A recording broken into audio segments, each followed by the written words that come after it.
Vídeo ok. Você é da onde, Paty? Daqui de São Paulo. Daqui de São Paulo mesmo? Legal. Trabalha onde? Do Lead Grid. Lead Grid, isso. Lead Grid.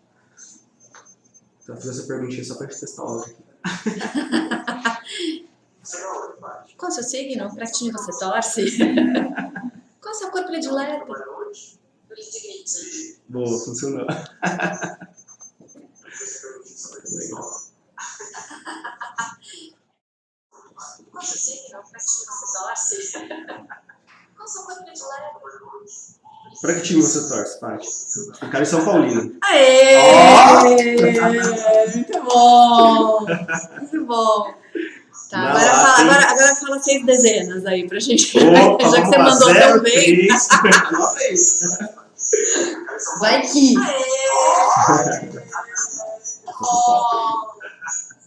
Beleza, pegou Agora a fala apresentação. 6 dezenas aí pra gente. Já que você mandou tão bem.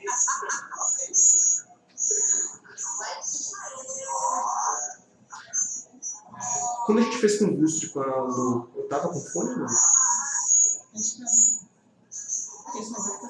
Eu tô com medo de dar a microfonia aqui. Ah, boa. Boa, Luiz. É que o meu fone não entra aqui, não.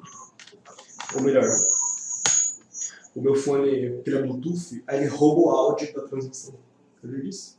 Descobri quase da pior maneira possível. Beleza, agora vamos fazer um teste aqui, só com o fone. Boa. Tirou a microfonia, show de bola.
Oi pessoal, tudo bom? Bem-vindo ao Case Studio. Essa semana de conteúdo riquíssimo está sendo promovido pela ABS Startups, que na verdade é só um aquecimento para o Case, que é o maior evento de empreendedorismo da América Latina, vai rolar dia 28 e 29 de novembro. Eu te espero lá, eu vou estar lá no case e eu espero encontrar todo mundo lá. Pessoal, vamos só falar uma coisa bem importante a respeito da apresentação. Vão fazendo as perguntas ao longo aqui desse nosso bate-papo, tá? Tem um chat, que eu não sei se está do lado do seu lado direito ou do seu lado esquerdo, mas à medida que eu for contando, que eu for falando da apresentação, se você tiver dúvidas, coloca aí no chat e a gente vai respondendo, tá bom? A gente vai falar hoje sobre processos de growth hacking para tracionar a sua startup. Eu vou contar um pouquinho do meu caminho até aqui. Eu fiz marketing na ESPM, fiz um pós em finanças na FAAP, venho de varejo físico, então eu fui muito tempo Grupo Pão de Açúcar, fui Walmart, fui na indústria, eu fui franquia na Hering, fui trade marketing na Danone. Me cansei um pouco desse mundo corporativo, tive minha consultoria aí durante 4 anos, que foi quando começaram a aparecer os projetos digitais. E aí eu comecei a entrar nesse mundo e entrei efetivamente através de uma startup chamada Superlist, onde eu fui a CMO. Era um e-commerce de compras recorrentes de supermercado, com uma série de desafios em relação a investimento, grana, tempo, tração, enfim, tudo aquilo que vocês aí já devem conhecer super bem e passam no dia a dia de vocês. Eu hoje sou CEO do Lead Grid, mais pra frente eu vou explicar para vocês o que o Lead Grid faz. Sou também mentora na Ace Startups e sou líder do Comitê de Inovação e Tecnologia do Mulheres do Varejo. Bom, acabou aqui o momento Agotrip. A gente agora vai começar aqui com um aquecimento, tá? Para falar de growth. Eu trouxe aqui alguns exemplos para vocês. O primeiro deles é o Booking. Booking.com, acho que todo mundo conhece, né? O sistema de compra, de passagens de viagens, enfim. Vocês sabiam que o Booking faz em torno de 1.200 experimentos por semana? E acho que é bem importante a gente gravar esse número e a gente gravar que eles fazem experimentos, ou seja, até hoje. Isso é uma regra extremamente importante dentro de growth, tá? A gente vai falar mais disso mais pra frente. O Slack também é uma ferramenta de comunicação entre times, hoje muito corporativa, mas que não nasceu assim, né? O Slack, na verdade, ele nasceu para ser uma ferramenta de comunicação mais consumidor final com consumidor final, e aí fazendo teste, errando e acertando, eles entenderam que tinham muito mais fit para o mercado B2B, começaram a definir melhor esse espaço, identificaram melhor a dor do usuário, focaram muito na experiência do produto, se concentraram em fazer poucas coisas excepcionalmente bem e começaram aí usando o modelo freemium, que acabou alimentando o boca a boca dentro das empresas, e foi assim um pouco que eles cresceram. O Airbnb, moçada, aliás, tem um TED super bacana do fundador do Airbnb, eu recomendo que vocês assistam, e aí ele conta ali logo o início do Airbnb, como é que nasceu a ideia. Na verdade, ele passou por uma experiência de acomodar um estranho dentro da casa dele, e essa questão de confiança foi o maior obstáculo que eles tiveram, que eles passaram. Então tem uma expressão em inglês que diz stranger equal danger, né? Então estranho é igual a perigo. A gente já nasce, a gente desde pequeno é ensinado que estranhos são potencialmente pessoas perigosas. E aí como é que você cria um negócio em que você precisa transpor essa barreira? Uma das ações super acertadas que eles fizeram, depois de errar muito, acertar, continuar testando, foi escolher foi contratar, na verdade, fotógrafos profissionais para tirar fotos de alguns dos lugares e conseguir mostrar melhor, né, com mais profissionalismo, com mais nitidez, os lugares que estavam sendo alugados. Um outro detalhe também besta, mas que fez com que eles tivessem um crescimento muito grande a partir dali, foi o espaço onde as pessoas começavam a se comunicar quando quem estava alugando, o dono da casa e quem estava alugando ali aquele espaço começavam a se relacionar. Então eles entenderam que naquele espaço não podia ser nem uma frase curta do tipo oi, e nem uma história de vida do tipo, eu estou saindo da minha casa porque eu briguei com a minha mãe e o meu relacionamento lá dentro é horrível. Enfim, isso acabava assustando as pessoas. Mas tinha ali um caminho do meio. Tinham algumas frases que faziam com que essas duas pessoas, essas duas pontas se conectassem melhor. E, de novo, isso foi muito baseado em experimentos, em compreensão profunda da dor do usuário, e aí sim eles conseguiram encontrar o market fit deles.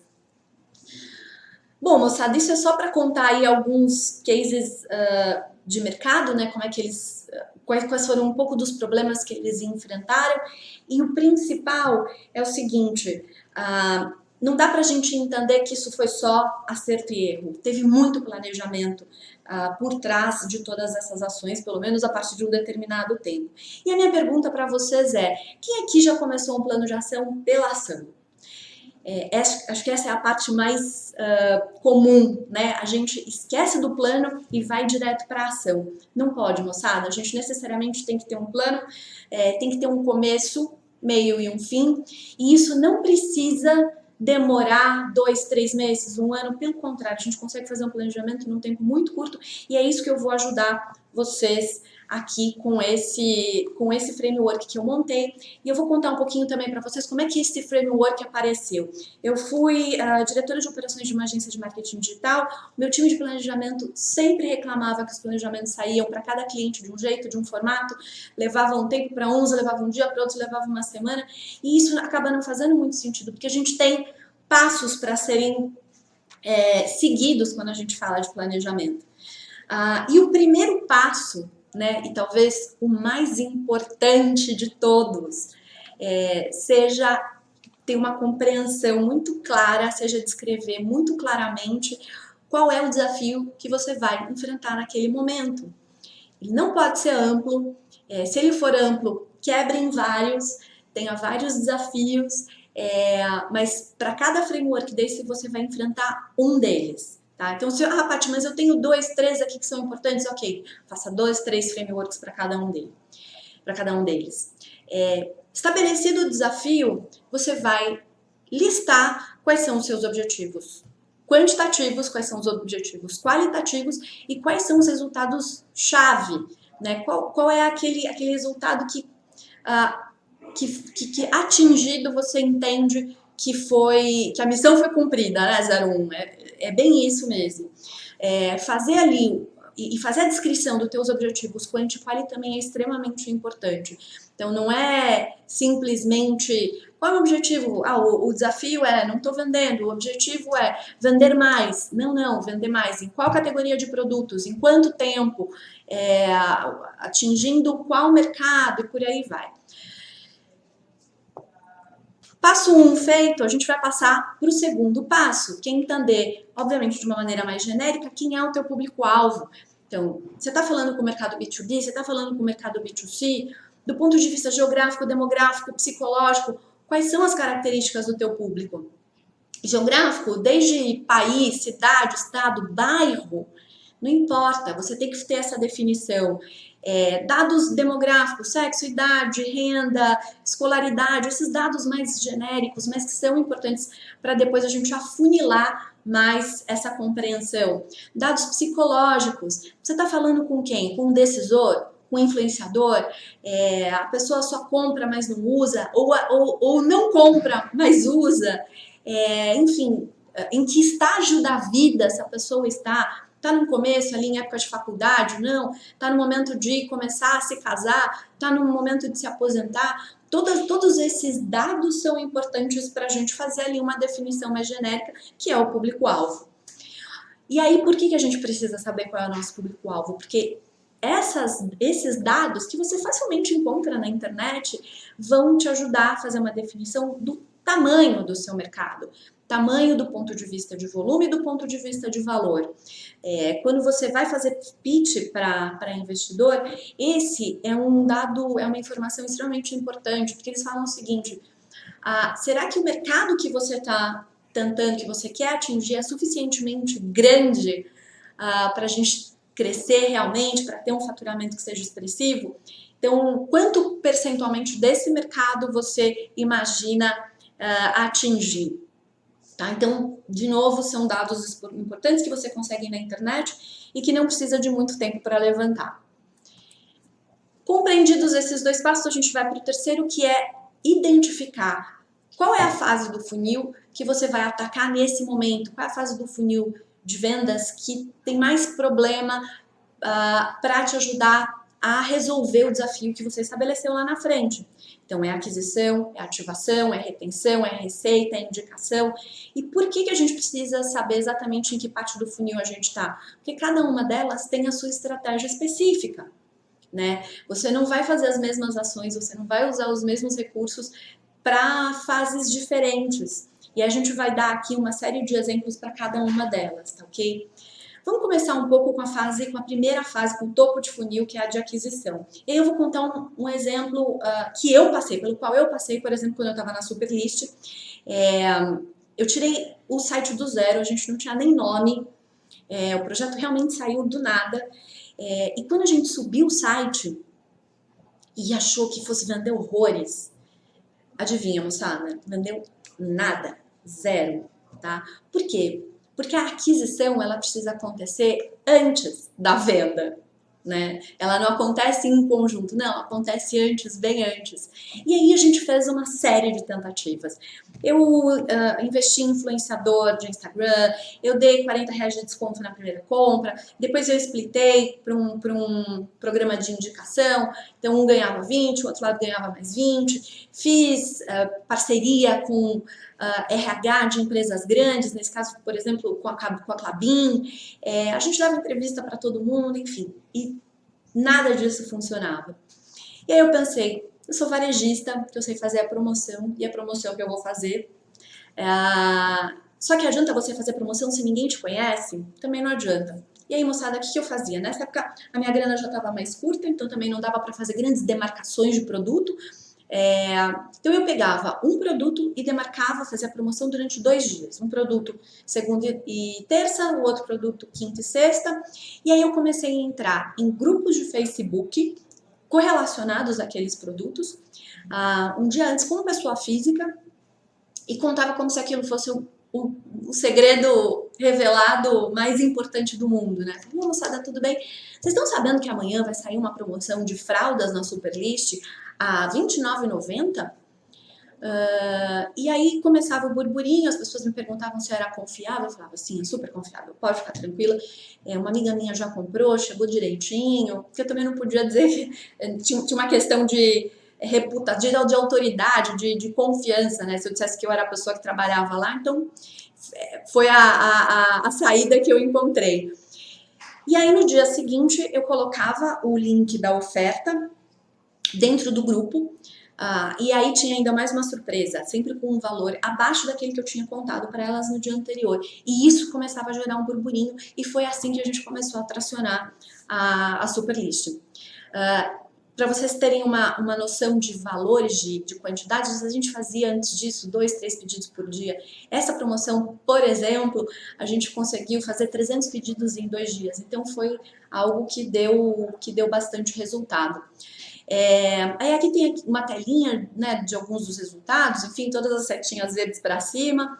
Mas o mais importante nessa estratégia não foi só a venda, porque a gente tinha ali, estava bancando, né, uma série de valores, enfim, ela não tinha tanto lucro, mas foi conseguir novos consumidores. E esse era o grande objetivo daquele momento. Então eu consegui ali um e-mail, cadastramento, enfim, de novos consumidores, e isso foi bastante importante para esse projeto. E na verdade, para todos os projetos, né? O e-mail marketing ainda é importante quando a gente fala de mundo digital. Tem muita gente falando que e-mail marketing morreu. Isso não é verdade, ele continua aqui firme e forte.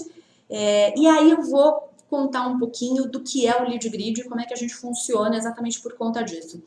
Quando um cliente de e-commerce finaliza a compra, o que acontece geralmente nesse momento? Ele vai ali para a página de agradecimento e a gente diz do quê? Obrigado, seu pedido foi concluído, fica aquela página morta, sem uso, e a gente aproveita essa página colocando cupons de desconto de outras lojas aqui para esse consumidor. Então, por exemplo, ele está comprando, sei lá, um game e ele vai ver um cupom de desconto de, sei lá, de uma cerveja, tá? Porque ele, na verdade, tem a ver com o perfil de navegação daquele consumidor. É uma rede colaborativa, né? São lojistas se ajudando. A gente entende que os leads são qualificados porque quando ele clica no cupom de desconto, ele está demonstrando intenção de compra, faz o opt-in, então você já pode começar o relacionamento com esse consumidor e essa rede de trocas é gratuita, tá? Para quando a gente fala de e-commerce. O algoritmo, ele entende o perfil de navegação do usuário, a gente tem aí 14% de taxa de aquisição e o mais bacana é que você consegue fazer um levantamento de e-mails, né? Você consegue crescer os teus leads, consegue crescer a tua base. E o que a gente faz depois com essa base conquistada? O que você faz com e-mail marketing? Você manda, você fala de programa de assinatura, você faz lembrete, você fala de evento, você fala de ofertas, de tendências, de carrinho abandonado, dá boas-vindas, agradece. Você inicia ali um baita de um relacionamento com o teu cliente. Tem uma ferramenta super bacana e aí a gente pode falar de uma segunda fase do funil, que é a ativação, né, que é você fazer com que o teu cliente interaja com a tua comunicação ou com o teu site, enfim. Eu recebi esse e-mail uma vez e eu achei maravilhoso. Se vocês perceberem, tem o meu nome ali no copinho, como se eu estivesse recebendo um café da Starbucks. Obviamente isso não foi feito manualmente, não foi feito 1 a 1. Você consegue fazer esse tipo de comunicação, imagem dinâmica de uma forma massificada, e aí você pode fazer isso no teu e-mail, você pode fazer isso no teu site, você pode fazer isso em uma série de lugares. Ali embaixo tem o link, talvez você precise de um pouco de ajuda na hora de fazer isso, mas vale a pena, depois eu vou passar essa apresentação para vocês, tá bom?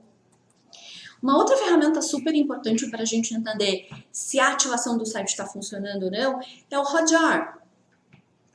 O Hotjar é uma ferramenta que até sem gravações ela é gratuita, você consegue instalar no teu site e aí você enxerga o seu cliente, o seu lead, enfim, navegando pelo site. E aí consegue ver onde é que ele se perdeu, onde é que ele tem dúvida. É uma fonte de insights maravilhosa, tá? Recomendo que vocês usem dessa ferramenta. Moçada, só lembrando, se vocês tiverem dúvidas, por favor, coloquem ali no chat, tá bom? Vamos descer um pouco mais no funil, vamos falar de retenção. Moçada, tem exemplo melhor de retenção do que a Netflix? Acho que não tem, né? Todo mundo aqui já teve alguma dificuldade em desligar a sua Netflix lá 2, 3 horas da manhã, morrendo de sono, mas não conseguia parar de assistir, sim ou não? Pois é, e por que isso acontece? Porque eles conhecem com profundidade cada um dos usuários que eles têm. E a gente pode fazer a mesma coisa, mesmo que seja de uma forma manual, você tem condição de pegar, distrair ali a tua base de clientes e falar, cara, esse cara aqui comprou camiseta do Palmeiras, então a gente não vai mandar a camiseta do Corinthians para ele. Né? Enfim, mesmo que seja de uma forma manual, eu recomendo fortemente que vocês façam as suas segmentações e consigam mandar para os teus clientes aquilo que realmente faz sentido. Tá? Receita.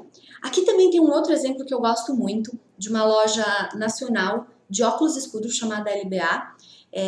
Eles basicamente só têm esse produto e o mais incrível é que eles só têm 2 níveis de precificação. Ou os óculos estão com preço cheio a R$ 99,90 ou eles estão promocionados a R$ 59,90. Só. Isso reduz drasticamente o nível de atrito, né, dos usuários, dos clientes com o site. Eles passam por essa fase da escolha, né, da árvore de decisão do consumidor muito tranquilamente. Eles também trabalham muito com influenciadoras. O principal canal deles, e a gente vai falar bastante de canal, é Instagram. Os óculos não conseguem ser repostos, né? Então as compras são feitas em lotes. E aí cada lote que é colocado no Insta, no rosto de uma influenciadora, acaba, porque as pessoas sabem que se elas não comprarem naquele momento, não vai mais ter aquele modelo, então eles trabalham muito fortemente com escassez, que é um trigger, né, um gatilho bem importante, urgência, escassez, enfim, são gatilhos bem importantes. A Black Friday tá aí, preparem-se com relação a isso. E aí eu trouxe aqui algumas ferramentas para vocês brincarem um pouco quando a gente fala de escassez, de urgência, que são relógios de contagem regressiva. Você consegue embedar no teu site, você consegue embedar no teu e-mail. Não abusem desse recurso, mas sim usem eventualmente até para testar e entender se isso tem fit com o teu público. Vamos descer mais aqui no nosso funil. O último estágio, a última fase do funil é de indicação. O que a gente tem para falar? Assim, quais são os pontos importantes de indicação? Em primeiro lugar, não dá para ter um produto ruim e um programa bacana de indicação. Não funciona. O produto realmente precisa já ter encontrado o seu fit no mercado, as pessoas precisam estar felizes, e aí sim, é por isso que ele está lá embaixo, né, no funil, e aí sim elas vão te indicar. E aí você consegue criar um programa para potencializar essas indicações. O que eu fiz aqui, na verdade, foi trazer duas ferramentas bacanas para você criar esses programas. A primeira delas é o ManyChat, que é uma ferramenta de construção de chatbot, funciona dentro do Messenger do Facebook. Até 2.000 contatos, o ManyChat é gratuito, então dá para você fazer testes. E a outra ferramenta é o Viral Loops. E aí, por que essas duas? Porque agora elas têm integração. Então, você consegue fazer um programa de indicação e dentro do Viral Loops tem vários formatos, tem vários modelos, integrar isso direto no ManyChat, que é onde, enfim, as pessoas dentro do ManyChat, que está dentro do Messenger, que está dentro do Facebook, que é onde a maior parte das pessoas ainda tem os seus amigos. Moçada, o Facebook ainda é a maior rede social do mundo. Tem, obviamente, outras que são extremamente importantes, o Instagram, né, o YouTube, e aí mais recentemente o TikTok. Então, se vocês não ouviram falar do TikTok, procurem. Ultimamente é a rede mais baixada do mundo, se eu não me engano já tem mais de 1 bilhão de usuários, ainda fala muito com o público adolescente, mas já tem grandes marcas lá dentro, aproveitem. O Pinterest também é uma rede super importante, ele leva muito tráfego para o teu site, porque todas as imagens têm links, e aí você consegue levar esse tráfego para lá. Aproveitem, tá? Todas essas redes sociais. Continuando. Terminou? Você já entendeu qual é a fase do funil que você vai atacar naquele momento? Passa agora para o quarto ponto, que é o ICP, ou seja, o perfil de cliente ideal. A gente fala muito de persona dentro de digital, mas tem um passo anterior à definição de persona, que é a definição do teu perfil de cliente ideal. E aí a gente vai fazer um exercício. Aí em casa, no escritório, enfim, fecha teu olho e lembra do seguinte, daquele cliente que é legal, que é bacana, que é bom pagador, que te ajuda ali na construção do teu produto, que realmente é ideal. Eu tenho certeza que uma série de vocês já lembrou dos seus bons clientes. E aí agora a gente vai fazer o exercício oposto. Mantém o olho fechado e pensa naquele cara que é difícil, que é complicado, que não quer pagar, que demora para resolver, enfim, que é um perfil difícil. Pois bem, se a gente tem os dois clientes dentro de casa, por que a gente faz marketing para os dois? Né? Se a gente sabe, na verdade, qual é o ideal, qual é o bom, por que a gente faz marketing para os dois? Não, moçada, a gente pode muito bem pensar no que é o cliente ideal, estressar esse perfil, entender onde é que ele consome, onde é que ele vai, e principalmente qual é a dor dele e quando essa dor aparece, porque esse é o momento onde a gente também vai aparecer como solução. Se você vende alguma coisa, se você vende um produto ou um serviço, você está resolvendo ali o problema de alguém, tá? E aí você precisa saber exatamente qual é esse problema. Tem algumas ferramentas bacanas para ajudar a descobrir o que tem de bacana dentro do perfil do teu cliente. E a primeira delas é o Facebook Audience Insights, também ferramenta gratuita. Obviamente ele fala do público que está dentro do Facebook, mas você consegue fazer os filtros de idade, sexo, região, enfim, e ele traz coisas do tipo, quais são as páginas que essas pessoas mais curtem, quais são os interesses que mais aparecem para esse público, enfim, são informações riquíssimas. A outra ferramenta, aí sim a gente passa para a persona, é a Extension, é uma máscara para você montar ali para você montar, né, esse cliente. Você consegue colocar foto, nome, como é a personalidade, se ele é um cara mais introvertido, extrovertido, os objetivos, quais são as mídias que ele mais consome, ajuda bastante, é um framework que ajuda bastante. Bom, terminou tudo isso, a gente vai para o quinto passo, que são os canais. E aí sim a gente vai falar de canal de tração.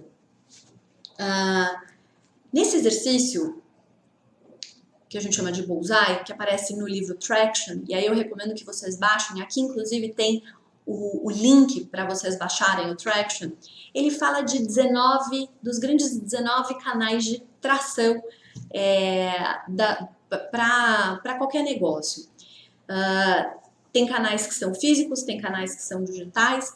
O mais importante dentro do exercício é que dos 19 você consiga escolher 3. Dentro desses 3 você faça um teste com o mesmo investimento de tempo e de valores e possa, investimento pequeno, e possa entender qual desses canais te traz mais resultado.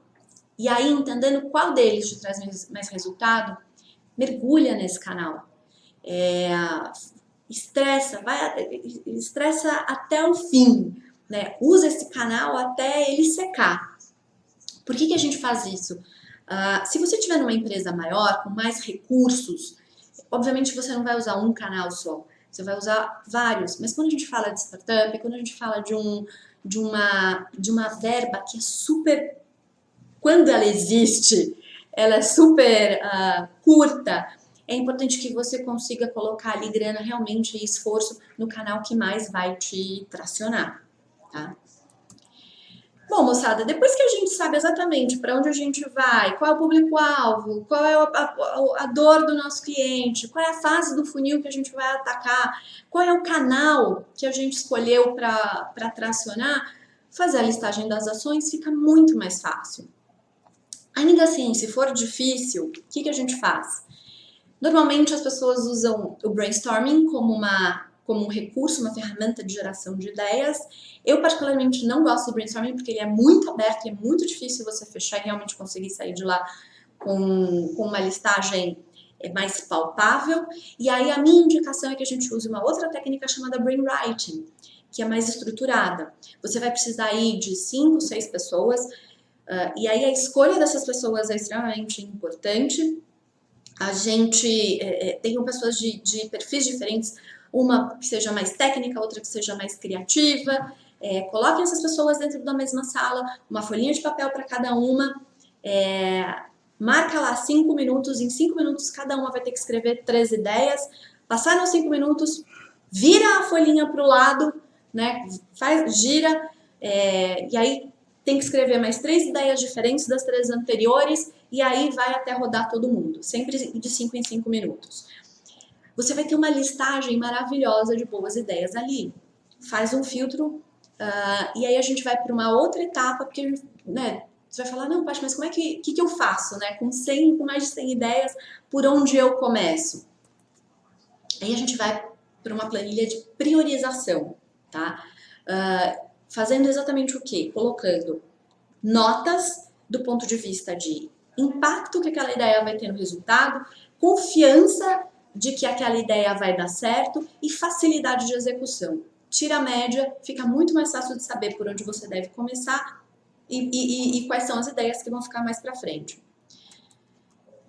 Feito isso, a gente vai calendarizar, né? Porque também senão as ideias não saem do papel.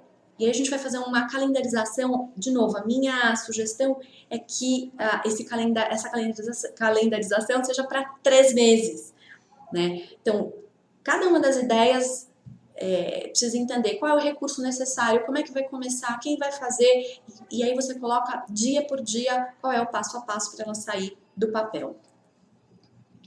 Feito isso, moçada, você vai estabelecer os seus KPIs, né? Porque como é que você vai saber se aquela ideia está dando certo ou não, né? Se aquele teste está dando certo ou não, se você vai precisar atrasar o teu calendário, acelerar o teu calendário, isso só através de métricas. Então, tenho métricas para cada uma dessas ideias, até para pivotar, se for o caso, né? Então, quando é que a gente pivota? Quando várias dessas ideias não estão dando certo, não estão dando resultado. E a gente precisa fazer um negócio que eu chamo de a lista das verdades inconvenientes. E é por isso que a gente está falando de um calendário de 3 meses. Para acertar e errar rápido. E pivotar rápido, se for o caso. Termina aí, moçada? Não termina. Por quê? Porque esse é um processo constante. Você precisa o tempo todo estar se exercitando dessa forma. Isso que eu falei para vocês até agora é o mindset de growth hacking. Então, você fazer todo esse caminho de compreensão do teu objetivo, dos teus usuários, do funil, do canal, das ações. Terminou, começa tudo de novo, tá? Isso é growth hacking, tá bom, moçada? E aí, nem só de planejamento e de ação e de calendário a gente vive, é importante a gente entender quem são os concorrentes e espioná-los. E aí eu trouxe aqui algumas ferramentas bacanas para isso. Uma delas é o Ubersuggest, do Neil Patel. Para quem conhece o SEMrush, o Ubersuggest é uma versão gratuita e, obviamente, um pouco mais simplificada do Ubersuggest, mais do SEMrush, mas que já ajuda pra caramba você encontrar as tuas palavras-chave e as palavras-chave que são importantes para o teu concorrente, tá? Uma outra ferramenta que eu gosto bastante é o Built With, que é um dedo duro. Você coloca ali a URL de qualquer site e ele traz um raio-x de todas as ferramentas que aquele site usa e também as que ele deixou de usar e quando foi. O Adbit. O Adbit também é uma outra ferramenta bem bacana para entender quais são os anúncios que estão rodando em qualquer site, para qualquer cliente. Ele traz inclusive os criativos. Você pode fazer essa mesma coisa dentro da biblioteca de anúncios do Facebook, para os anúncios de Face. Pode também ver quais são os anúncios, os criativos que estão rodando dentro do Insta dos seus concorrentes. E aí, dentro do Insta, você entra na página, entra no perfil de quem você quer espionar, clica ali nos 3 pontinhos, clica sobre esta conta, e aí ele vai trazer todas as informações. Embaixo tem ali a parte de anúncios ativos, você consegue ver todos os criativos. Isso te dá uma baita de uma indicação de para onde o teu concorrente está indo, tá bom? Fontes de informação. Eu vou dividir com vocês agora quais são as fontes que eu uso, tá? Onde é que eu bebo, onde é que eu toda hora vou aprender coisas novas. Tem 3 grupos de Facebook que são muito bons. Um deles é o Growth Hackers Ferramentas, e aí eles são bem focados em utilização de ferramentas mesmo. Todo mundo vai lá e coloca a sua experiência para cada uma delas. Sempre tem coisa nova, todo dia tem coisa nova. O segundo grupo é o Growth Hackers Brasil, onde a galera faz troca de experiência, faz perguntas, enfim, é uma troca bastante rica, é uma graduação.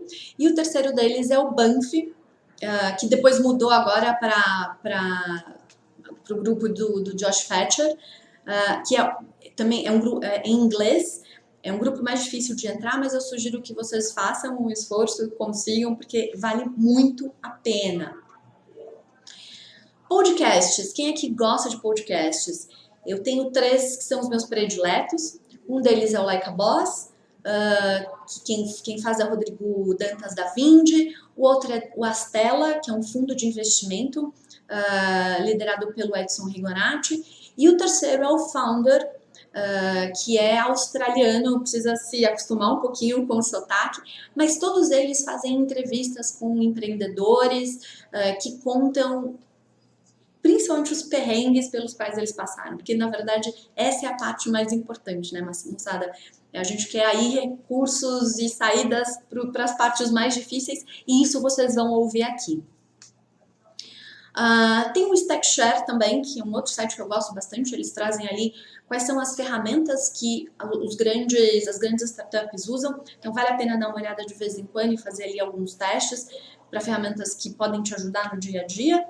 E o site growhackers.com, que traz estudos de mercado, cases, perguntas e respostas. Também é um outro site que vale muito, muito a pena a gente acompanhar de vez em quando. Moçada, era isso que eu tinha para trazer para vocês. De novo, se vocês tiverem perguntas, coloquem, né, no chat.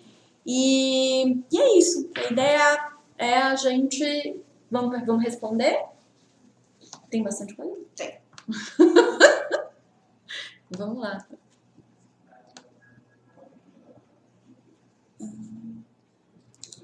Aqui.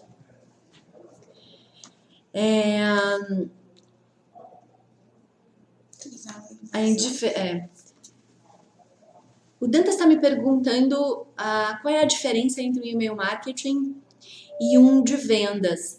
Moçada, a primeira coisa é a seguinte: e-mail marketing e-mail marketing é uma forma de se relacionar com o cliente. O que vai determinar se você está vendendo alguma coisa ou se você vai estar dando informação é o conteúdo que você está colocando lá dentro, tá? E aí o mais importante dá para você iniciar um relacionamento esquece e-mail marketing, mas dá para você iniciar um relacionamento com alguém de cara, quando você chega ali, né? Oi, tudo bem? Você quer comprar meu curso? Você quer comprar minha caneta? Você quer comprar o meu carro? A gente consegue começar um relacionamento dessa forma? Não, moçada, porque isso não é um relacionamento. Então, entenda o e-mail marketing como um meio.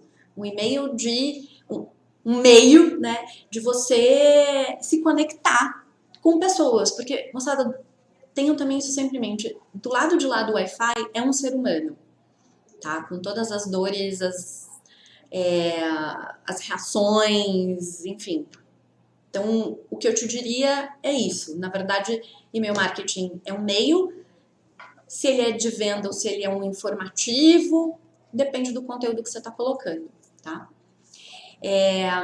Quais as ferramentas que ajudam a entender bem o seu cliente? Bom, o Facebook Insights é uma delas, mas não tem nada melhor do que você perguntar, né? Conversa com o teu cliente. Na verdade, assim, quando a gente fala de processo de pesquisa, ele começa mais ou menos da seguinte forma. Primeiro você faz o que a gente chama de desk research, que é encontrar nos dados que já estão disponíveis no mercado, na internet, enfim, o que você tem sobre aquele mercado. Ali você vai tirar uma série de insights, uma série de dúvidas, e aí você começa a fazer algumas perguntas, você começa a fazer uma qualitativa com algumas pessoas que você imagina que representem o teu mercado. Dali você vai ter outros insights. E aí você pode fazer duas coisas, ou criar realmente um questionário e enviar para essas pessoas, ou sentar na frente desses potenciais clientes e fazer todas as suas perguntas, ou você pode criar um questionário com perguntas abertas ou um questionário com perguntas fechadas, né? Com as respostas onde as pessoas só escolhem as suas respostas. Então, não tem ferramenta melhor para ajudar do que pesquisa, tá bom? Mais alguma coisa? Uma startup modelo... O Dantas também está me perguntando. Startup modelo B2B tem mais facilidade para vender e comunicar-se? O problema está no modelo B2C? Como abordar o consumidor final? Na verdade, não é um problema. É o seguinte, quando a gente fala a diferença entre o B2B e o B2C, é que, teoricamente, é um pouco mais fácil a gente vender para o B2B, porque você mapeia mais facilmente quem são os teus clientes, né? De repente você tem um LinkedIn para falar, cara, dentro desta empresa, os níveis de comando são esses aqui, né? Então começa aqui na gerência, ou sei lá, eu primeiro preciso fazer ali um contato com o analista fala com o gerente dele, o gerente dele fala com o diretor e por aí vai. No B2C, a gente está falando de algo massificado, né? É mais difícil você delimitar exatamente onde é que está o teu público. Gasta-se mais dinheiro, obviamente, por conta disso. Então, não é uma questão de problema ou dificuldade, mas de características de cada um desse mercado. Eu, por exemplo, venho do varejo, né? Eu venho de um mercado de consumo. Acho mais fácil você, por uma questão de experiência, conversar com o consumidor final do que, eventualmente, conversar com o mercado B2B, né? Mas por pura experiência. É mais fácil você fazer essa migração do que às vezes o oposto, tá? Às vezes a pessoa que ela é que só lidou com o mercado B2B, ela acaba tendo um pouco mais de dificuldade de conversar com o mercado B2C, tá? Espero ter respondido. Qualquer coisa me manda aqui de novo. Deixa eu ver aqui mais um, do Eduardo. Isso. O Eduardo está me perguntando o seguinte: você falou que a gente consegue fácil as informações de tamanho de mercado, por exemplo, na internet. Onde conseguimos essas informações sobre nichos? Por exemplo, mercados de CDs e discos de vinil, de rock, metal. Moçada, sempre vai ter uma associação, sempre vai ter um grupo de Facebook, sempre vai ter sei lá, por exemplo, se você, né, tô falando especificamente do mercado de CDs e discos de vinil, sempre vai ter um espaço físico que você possa ir para conversar com outro potencial consumidor. Sempre vai ter, sempre. Então, se não tiver na internet, pensa no espaço físico onde essas pessoas estão. Então, cara, CD, disco de vinil, você já foi lá para frente da Galeria do Rock? Num sábado de manhã, bater um papo com a moçada? Se você fez, quantas vezes você já fez isso? Durante quantos sábados seguidos? Durante quantas... às vezes só de você parar na frente e observar o comportamento dos consumidores, aquilo já te traz insights, não precisa nem perguntar. Só a observação, ela já te traz um mundo de informação. E, de novo, moçada, quando a gente fala de growth hacking, informação é vida. Não dá para a gente falar de growth se a gente não tiver dados. Sejam eles estatísticos ou sejam eles mais empíricos, tá? Não tem como. Tem mais alguma coisa? Não é isso? Bom, moçada, eu vou deixar aqui os meus contatos, enfim, pra gente se conectar, entrem, eu tenho usado bastante o Instagram. Dentro do meu Insta tem lá o meu link na bio, sempre vai ter material para baixar, ou webinar rolando, informação, enfim. Ou então entrem no do Lead Grid, que é a mesma coisa, sou eu que acabo alimentando. Fiquem de olho, eu estou soltando também uma série de entrevistas que eu fiz com profissionais super bacanas de mercado, contando ali das suas experiências. Fiquem de olho nesses vídeos e é isso, moçada. Super obrigada pela participação. Espero que vocês tenham gostado. E eu encontro com vocês lá no Case dia 28 e 29 de novembro. Até mais!